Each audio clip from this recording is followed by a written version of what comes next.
اگر میں کہوں آپ سے پوچھوں کہ یار آپ کون ہیں مسلمان ہونے کے علاوہ، تو آپ کہیں گے میں انسان ہوں. لیکن واصف علی واصف نے لکھا، اس نے کہا صحیح معنوں کے اندر انسان کون ہے، انسان کہا کسے جاتا ہے.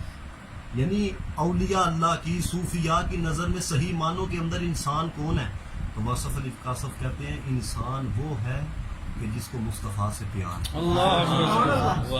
سچے یار نعرہ رسالت جو مصطفیٰ پہ قربان ہونے والا ہے، جس کو مصطفیٰ سے پیار ہے. اگر صحیح معنوں کے اندر بندہ ایسے انسانوں کو ڈھونڈنے کے لیے نکلے نا، تو یقین کریں کہ ہو سکتا ہے کہ ہزاروں کے اندر بھی صرف چند نظر آئے. کیونکہ دعویٰ اور ہوتا ہے، حقیقت اور ہوتی ہے.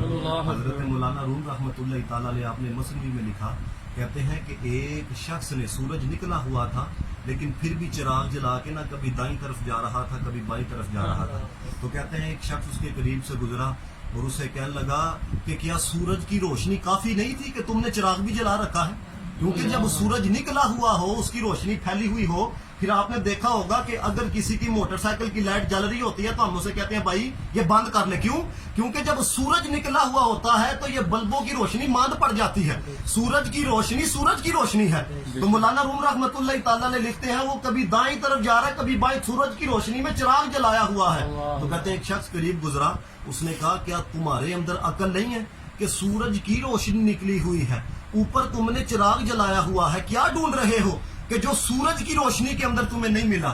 تو وہ کہنے لگا کہ سورج کی روشنی میں نے اس شے کو تلاش کرنے کی بہت کوشش کی لیکن مجھے وہ شے نہیں ملی، اس لیے میں نے چراغ کو جلا لیا ہے. تو وہ کہنے لگا پھر تم کس چیز کو ڈھونڈ رہے ہو؟ وہ کہنے لگا کہ میں انسانوں کو ڈھونڈ رہا ہوں. میں کس کو ڈھونڈ رہا ہوں؟ میں انسانوں کو ڈھونڈ رہا ہوں. وہ کہنے لگا یہ اتنی دنیا پھر رہی ہے، کیا یہ انسان نہیں ہے؟ اس نے کہا غور سے دیکھو یہ لوگ ہیں. ارے انسانوں کی تلاش میں میں نکلا ہوں، انسان تو کہیں کہیں پہ نہیں ملتے. اس لیے شاکر نے کہا تھا، اس نے کہا کہ خالق روزی اتھو دیندا جتھوں وہم و گمان نہیں ہوتا. خالق روزی اتھو دیندا جتھوں وہم و گمان نہیں ہوتا. بندے ہزاراں لکھا شاکر، ہر بندہ انسان نہیں ہوتا. تو دوستو ہر بندہ اپنی طرف غور کرے کہ انسانیت ہے کہ نہیں، کیونکہ جس کے اندر انسانیت ہوتی ہے وہ دوسرے کو نفع پہنچاتا ہے. جس بندے کے اندر انسانیت ہوتی ہے وہ معاشرے کے اندر اخلاقی اعتبار سے آگے تک جاتا ہے، وہ صرف اپنی ذات تک نہیں رہتا. حضرت مولانا روم رحمۃ اللہ تعالیٰ نے آپ نے مثنوی کے اندر ایک دوسرے مقام کے اوپر حضرت انسان کے حوالے سے بڑے کمال کی بات لکھی. آپ فرماتے ہیں کہ دو چڑیاں ٹہنی کے اوپر بیٹھی ہوئی تھی، تو سامنے سے نا ایک انسان آ گیا. تو چڑیا چڑے کو کہنے لگی کہ وہ آ رہا ہے، ہو سکتا ہے کہ ہمیں نقصان پہنچائے، شکار نہ کر لے، تو ہمیں اڑ جانا چاہیے. تو چیڑا کہ دیکھو نا اللہ تعالیٰ نے حضرت انسان کو کیسا وجود عطا کیا ہے، آپ اس کے وجود سے یہ نہیں کہہ سکتے کہ یار یہ بندہ جیب کٹر ہو سکتا ہے. کبھی آپ غور کر لیں، دیکھیں نا بندہ بسا اوقات کہتا ہے کہ یار میرے تصور کے اندر بھی نہیں تھا کہ یہ مجھے نقصان پہنچائے گا، میرے تصور کے اندر بھی نہیں تھا کہ یار یہ مجھے تکلیف پہنچائے گا، لیکن وہ تکلیف پہنچا کے چلا جاتا ہے. تو کہتے ہیں چیڑے نے چڑیا کو کہا دیکھو تو صحیح دستار باندھی ہوئی ہے، یہ شریف لگتا ہے، انسان ہے، اشرف المخلوقات ہے، یہ ہمیں کیوں تکلیف پہنچائے گا؟ لیکن چیڑے نے جو کہا تھا اس کے برخلاف ہوا، اس نے جناب تیر نکالا، اسی چیڑے کا شکار کیا. تو یہ بات یاد رکھیے گا، بسا اوقات بندہ ایسی حکایتیں سن رہا تھا، بندہ کہتا ہے کتنے چیڑا کتنے چڑیاں کتنے ہو گیا گلا. صوفیہ فرماتے ہیں کہ اگر حقائقوں کا حقیقت کے ساتھ تعلق نہ ہو لیکن زندگی سنوارنے کے لیے یہ بہت بڑا سبق ہوتا ہے. بے شک کوئی شک نہیں ہے، زندگی سنوارنے کے لیے یہ بہت بڑا سبق ہوتا ہے. تو کہتے ہیں کہ وہ چڑیا نا وقت کے بادشاہ کے پاس گئی کہ ہم نے یہ سمجھا تھا اس نے ہمارے ساتھ یہ کیا. تو بادشاہ نے کہا اس کو لے کے آیا جائے. جب وہ آیا اس نے اپنے جرم کا اقرار کیا.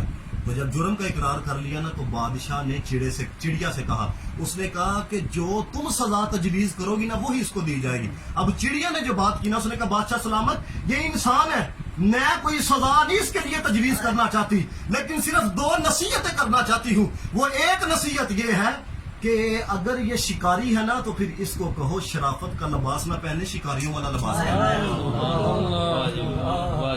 اگر بھائی مصطفیٰ کے امتی ہو تو پھر تیرا کردار بھی امتیوں والا ہونا چاہیے.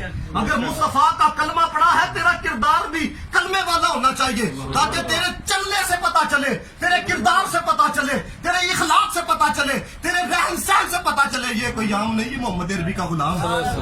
اور اسی کو اقبال نے بیان کیا تھا. دیکھو نا یار ہمارے چلن سہن سے پتہ نہیں چلتا. یہ جو جناب وزیر خان مسجد کے اندر ہوا ہے، دیکھو نا دونوں نے کلمہ مصطفیٰ کا پڑھا تھا کہ نہیں پڑھا تھا، لیکن مسجد کے اندر بے رحمتی ہوئی جا کے، مسجد کے اندر ڈانس گانے والا معاملہ ہوا کہ نہیں ہوا، لیکن کیا تھا، یہ شیطانیت غالب آ چکی تھی۔ تو اقبال نے اسی لیے کہا، اقبال نے کہا وہ معاملہ نہ کر کے تجھے دیکھ کے لوگ شیطان کے، نہ بلکہ حسن کردار سے نور مجسم ہو جا، حسن کردار سے نور مجسم ہو جا، ابلیس بھی تجھے دیکھے تو مسلمان ہو جا۔ سبحان اللہ.